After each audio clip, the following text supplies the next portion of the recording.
والسلام اللهم صل على سيدنا محمد وعلى آل سيدنا محمد وبارك وسلم اللهم صل على سيدنا محمد وعلى آل سيدنا محمد وبارك وسلم اللهم صل على سيدنا محمد وعلى آل سيدنا محمد وبارك وسلم۔ درخت اپنے پھل سے پہچانا جاتا ہے کہ درخت کی قیمت کیا ہے۔ درخت اپنے پھل سے پہچانا جاتا ہے کہ درخت کی قیمت کیا ہے۔ پھل جتنا زیادہ قیمتی ہوتا ہے آدمی درخت سے اسی طرح کی محبت کرتا ہے۔ انار کو دیکھیں، پپیتوں کو دیکھیں، امرود کو دیکھیں، یہ وہ درخت ہیں۔ یہ اسی طرح اور جتنے اس طرح کے قیمتی فروٹ ہو سکتے ہیں، آدمی فروٹ سے درخت کا اندازہ کرتا ہے اور پھر چاہتا یہ ہے کہ ایسا قیمتی درخت میرے آنگن میں ہو، میرے کھیت کھلیان میں ہو، میرے نزدیک اور قریب ہو۔ اسی طرح جو انسان بااخلاق ہو وہ اپنے اخلاق سے پہچانا جاتا ہے۔ جیسے درخت اگر قیمتی ہے، آدمی اس کے قریب رہنا چاہتا ہے، اسے قریب کرنا چاہتا ہے، اس سے محبت کرتا ہے۔ اگر کوئی اسے نقصان پہنچانا چاہے تو نقصان پہنچانے والے کو ڈانٹتا ہے، روکتا ہے۔ بالکل اسی طرح اگر کوئی بندہ اخلاق مند ہو، اخلاق والا ہو، تو آدمی اس کی نظروں میں رہنا چاہتا ہے، اس کے قریب رہنا چاہتا ہے، اسے اپنے قریب کرنا چاہتا ہے اور اس کی ذات سے نفع اٹھانا چاہتا ہے۔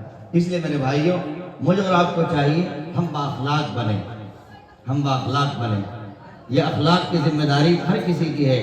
اگر میں شوہر کی حیثیت میں ہوں تو اپنی بیوی کے ساتھ اخلاق کا معاملہ کروں، یہ نہیں کہ بے وقت ڈانٹوں، بے وقت ماروں، بے وقت طلاق کی دھمکیاں دوں، بے وقت اس کو ستاؤں، تکلیف پہنچاؤں۔ اگر میں شوہر ہوں تو بحیثیت شوہر کے میں بیوی کے ساتھ اخلاق کا معاملہ کروں۔ اگر میں ابا ہوں، باپ ہوں، تو بحیثیت باپ کے مجھے چاہیے میں اپنی اولاد کے ساتھ شاندار تربیت کا معاملہ کروں۔ اور اگر میں بھائی ہوں تو بہترین بھائی وہ ہے جو اپنے بھائی کے ساتھ اخلاق کا معاملہ کرے، عزت کا معاملہ کرے، کردار اور ایثار کا معاملہ کرے، قربانی کا معاملہ کرے، اپنی ذات سے زیادہ اپنے بھائی کو ترجیح دے۔ اور اگر میں دادا ہوں، بڑا ہوں، تو میرا فریضہ بنتا ہے کہ جتنے چھوٹے لوگ ہیں میں ان پر شفقت کا ہاتھ رکھوں اور ان سے دعائیں دوں اور دعا دے کر ان کے حوصلوں کو فروزہ کروں اور انہیں آگے بڑھاؤں۔ الغرض یہ کہ اسلام، مذہب اسلام ایسا خوبصورت مذہب ہے جو اپنے اور پرائے ہر ایک کے ساتھ اچھائی کے ساتھ، اخلاق کے ساتھ، سچائی کے ساتھ جینے اور رہنے کی تعلیم دیتا ہے اور تہذیب سکھاتا ہے۔ میرے بھائیوں، ہم اسلام کے فالوور ہیں، ہمیں چاہیے ہم اسلام کو اپنی زندگی میں اتاریں، اپنے نقش و نقش سے ہم اسلام کا اظہار کریں اور ہم محبوب صلی اللہ علیہ وسلم کے چلتے پھرتے نمونے بنیں۔ اور کیسے بنیں گے؟ ہم اپنے اخلاق کا مظاہرہ کریں، اپنے کردار کا مظاہرہ کریں۔ یہ کردار ہر معاملے میں ہونا چاہیے، ہمارا کردار آگے بڑھنا چاہیے۔ نبی کریم صلی اللہ تعالی علیہ وآلہ وسلم کی حدیث ہے، عن ابن عباس قال قال رسول اللہ صلی اللہ علیہ وسلم البرکۃ مع اکابرکم۔ کیا مطلب؟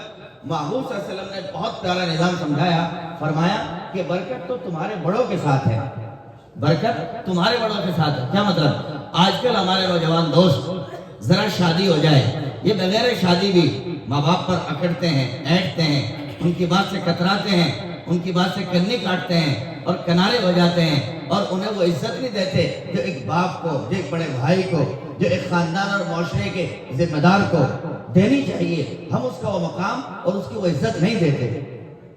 یاد رکھیں دوستو، محبوب صلی اللہ علیہ وسلم فرما رہے ہیں کہ برکت تمہارے بڑوں کے ساتھ ہے۔ کیا مطلب؟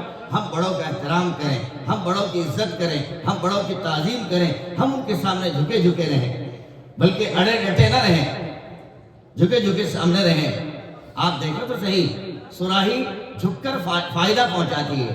جو سراہی اگر پکڑ جائے وہ پانی نہیں پلا سکتی، سراہی کی گردن کو آپ دیکھیں گے تو جھکی رہتی ہے۔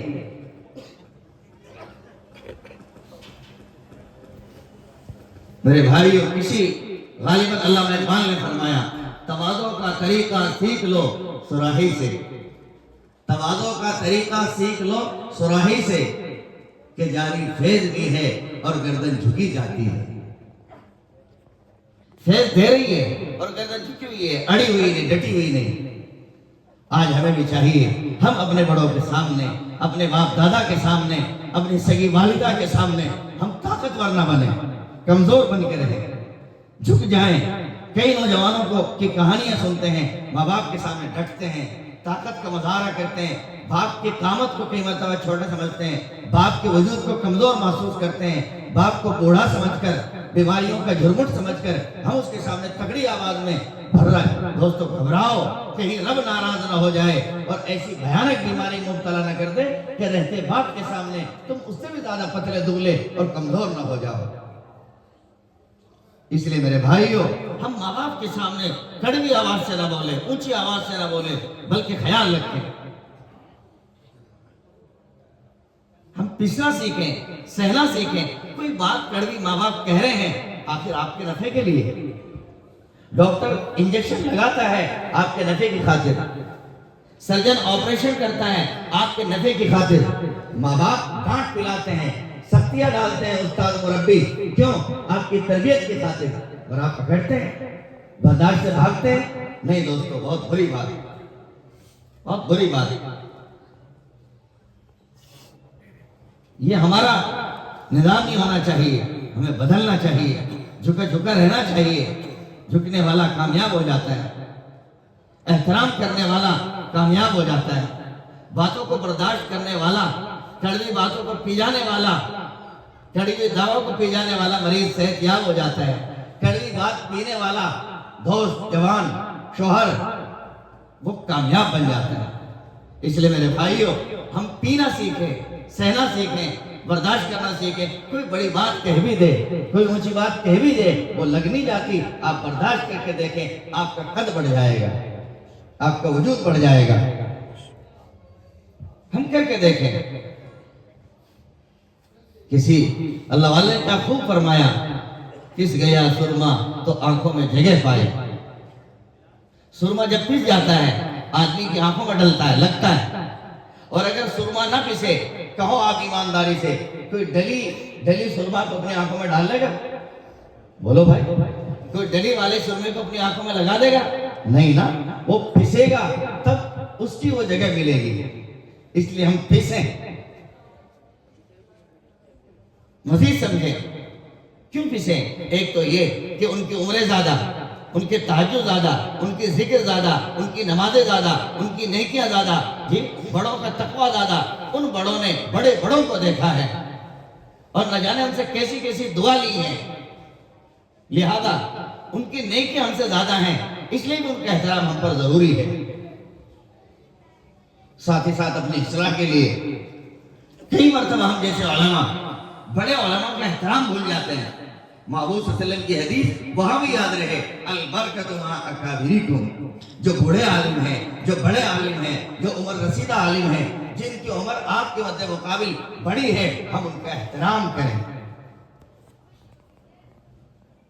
انہوں نے بڑوں سے فیض پایا، بڑوں کو دیکھا، جی انہوں نے راتوں کی تنہائیوں میں، ان کی راتیں زیادہ ہیں ہم سے، نہ جانے کتنی مرتبہ رب کو یاد کیا ہوگا، نہ جانے کتنی مرتبہ آنسو گرائے ہوں گے۔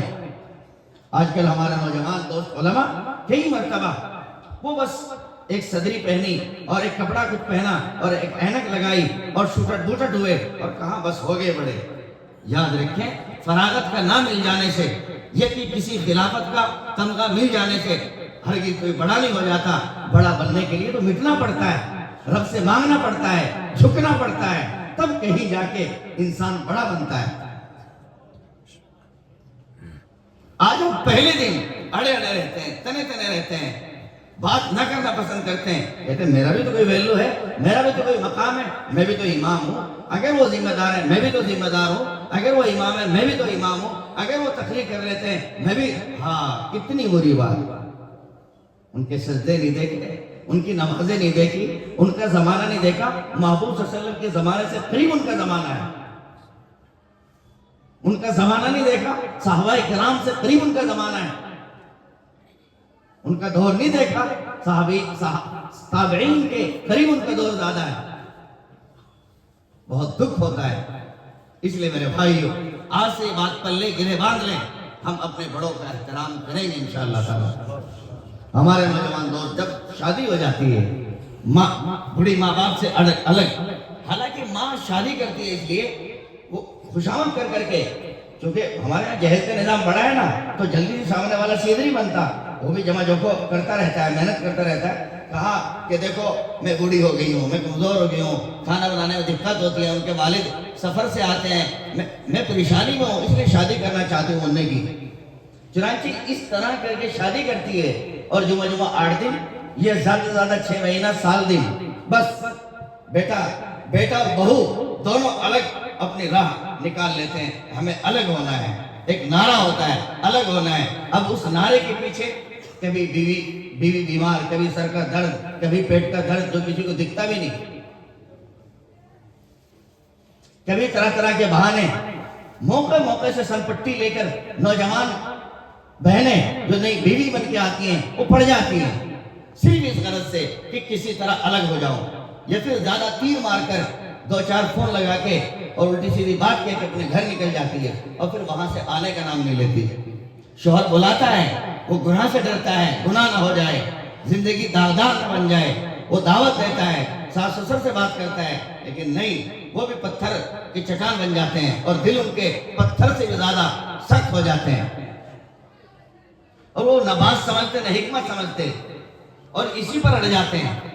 نتیجہ اسے جھکاتے ہیں، مناتے ہیں، کہتی الگ ہو جاؤ۔ ارے ایک ہی ماں باپ ہیں، دوسرا کوئی بھائی بھی نہیں، دوسری کوئی بہن بھی نہیں، الگ ہو جاؤ۔ کس بھروسے پر الگ چلے ہو؟ الگ کی ماں خوبصورت ہے، لیکن سمجھے تو ذرا کس بھروسے پر؟ بوڑھی ماں کام کرتے اچھی لگے گی؟ بوڑھا باپ پانی گرم کرتے، گوشے لاتے اور لکڑیاں دیتے، اچھا لگے گا؟ بوڑھا باپ بھری پالے سردی میں گوبر ہٹاتے اور سر پر اپنے گٹھڑی لاتے اور کمر جھکی اور بیماری اس کے ساتھ، وہ اچھا لگے گا؟ کہاں بیماری گی؟ دوستو سوچو تو صحیح، بڑی عمر آئی تھی تاکہ ہم اسے عمرہ کراتے، بڑی عمر آئی تھی اب وہ آپ فارغ ہو جائیں، کام میں کروں گا، کھیت کے کام میں کروں گا، گھر کے کام میں نمٹاؤں گا، آپ تو 5 وقت نمازیں پڑھیں، جو وقت بچ رہے آپ مراقبے میں ذکر میں گزاریں اور میرے حق میں دعا کریں، اللہ تعالیٰ مجھے سو جان سو طاقت عطا کر دے۔ ہونا تو چاہیے۔ یاد رکھو نوجوان دوستو، الگ ہو کے کیا ملتا ہے؟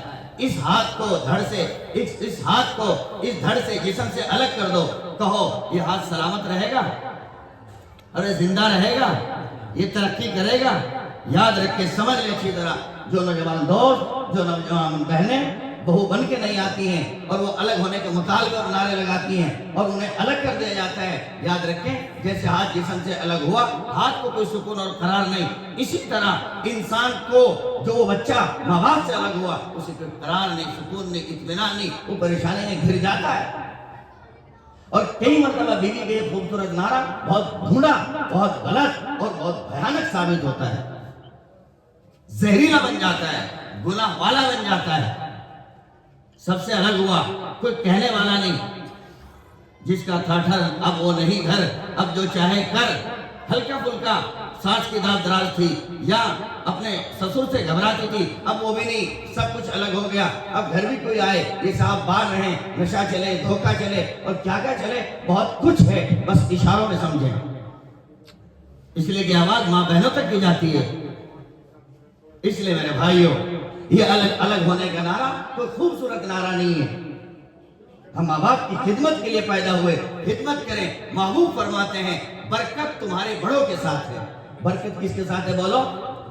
بڑوں کے ساتھ ہے۔ ہم بڑوں کے ساتھ رہیں، بڑوں کی دعائیں لیں، بڑوں کا دل خوش کریں۔ نوجوان بہن جو بیوی بن کر آئی، وہ ساس ماں کا دل خوش کرے، دل خوش کر کے دیکھیں، اندر سے دعا نکلے گی، ترقی ہو جائے گی، سکون مل جائے گا، رحمت برس جائے گی، گھر ہنسنے لگے گا اور جگمگاتا جیسا گھر ہو جائے گا۔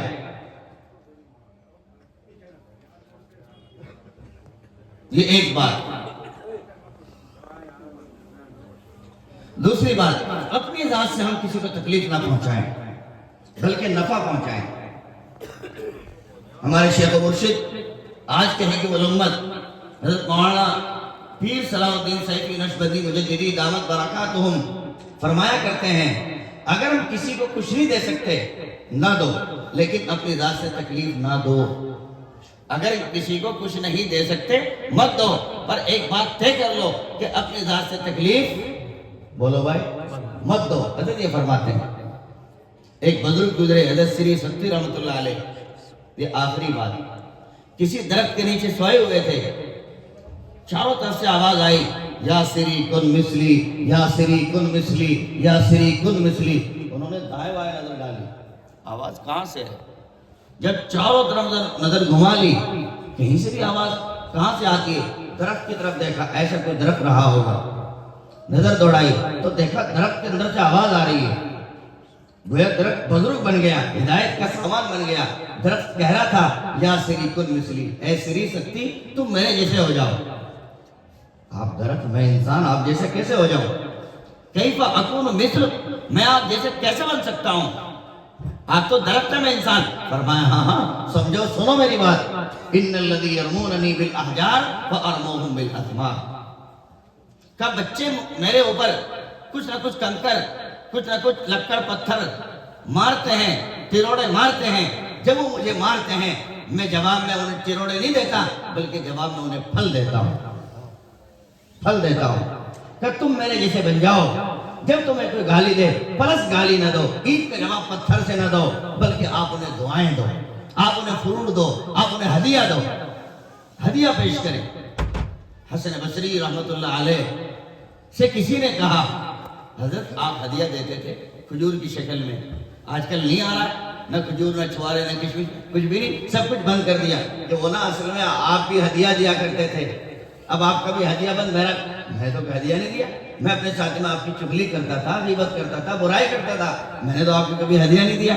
فرمایا ہاں ہاں، یہی جب آپ میری برائی کرتے تھے، چغلی کرتے تھے، اللہ تعالیٰ کے دربار میں میری نیکیوں کا خزانہ بڑھ جاتا تھا۔ اب جب سے تم نے میری برائی کرنا بند کر دی، اس دن سے میرا خزانہ گھٹنے لگا۔ جب برائی آپ کرتے تھے تو میں تحفے میں کھجور بھیجتا تھا، میری نیکیاں بڑھ رہی تھی۔ آج جب تم نے وہ باب بند کر دیا تو میں نے تم پر عطایا اور ہدایا بند کر دیے ہیں۔ لہذا آپ سبق لیں دوستو اس واقعے سے، ہمارے اکابر کیسے تھے، کوئی برائی کرتا تھا وہ ہدیہ دیتے تھے، اس لیے کہ ان کی برائی کی وجہ سے میری نیکیاں بڑھ رہی ہیں، میری نیکیاں بڑھ رہی ہیں۔ جب ان کی وجہ سے میری نیکی بڑھ رہی، اس کا مطلب یہ کہ رب کا قرب اور جنت کا قرب مجھے مل رہا ہے، اس لیے میں بدلے میں انہیں ہدیہ دے دوں، ان پر قربانی کر دوں۔ آج ہمارا ماحول، ہمارا معاشرہ، ہمارے حالات ایسے جیسے نہیں، اس لیے آج کی محفل میں ہم طے کرتے اٹھیں کہ ایک تو یہ ہم اپنے بڑوں کا احترام کریں گے انشاءاللہ تعالی۔ اگر عمر کے چھوٹے علماء ہیں وہ بھی طے کریں، ہم اپنے بڑے علماء کا احترام کریں گے انشاءاللہ تعالی۔ ہم ان کے حق میں غائبانہ دعائیں کریں گے، کچھ نہ کچھ صدقہ لٹائیں گے۔ پیارے اللہ، بڑے فلاں عالم بڑے ہیں، مجھ سے بڑے ہیں، اللہ جی میں ان کے لیے آپ کی راہ میں 5 روپے 10 روپے صدقہ نکالتا ہوں تاکہ ان کے ملک میں برکت ہو، ان کی صحت میں برکت ہو۔ پیارے اللہ قبول فرما لیجئے۔ جب آپ غائبانہ ان کے حق میں 5-10 روپیہ صدقہ نکالیں گے، آپ کی جانب سے یہ دعا بن کے ان کے حق میں جائے گی، نہ ان کے حق میں بلکہ آپ کے حق میں آئے گی۔ اور وہ جتنے نیکی کے کام کریں گے، جتنا تبلیغ کریں گے، تقریر کریں گے، یہ کسی کے لیے ہدایت کا سامان بنائیں گے، ان تمام تر حصوں میں جو ان کو اجر ملے گا وہ آپ کو بھی ملنا شروع ہو جائے گا۔ اللہ تعالیٰ اس پر مجھے بھی آپ کو بھی عمل کی توفیق عطا فرمائے۔ وما توفیقی الا باللہ۔ بہت خوب، جزاک اللہ۔ حضرت مولانا مفتی محمد صابر صاحب قاسم نقشبندی دامت برکاتہم نے بہت ہی اہم اور قیمتی بات ارشاد فرمائی ہے۔ آج کے اس جلسے میں